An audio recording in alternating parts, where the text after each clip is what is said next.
Experiencing a key fob not detected error in your 2014-2024 Dodge Durango? Don't panic. This section provides a quick solution to get you back on the road. First, locate the physical key hidden inside your key fob. Use this key to manually unlock the driver's side door. Once inside, place the dead fob as close as possible to the start button. Now, press the brake pedal firmly and push the start button.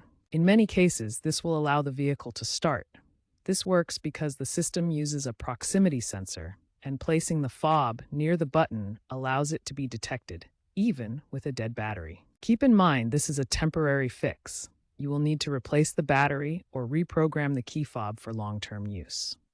For 28 plus models, check the Uconnect touchscreen for an emergency start mode. If the bypass doesn't work, several factors could be at play. Ensure the fob battery is correctly installed if you've recently replaced it.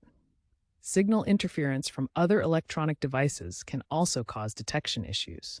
Try moving away from potential sources of interference.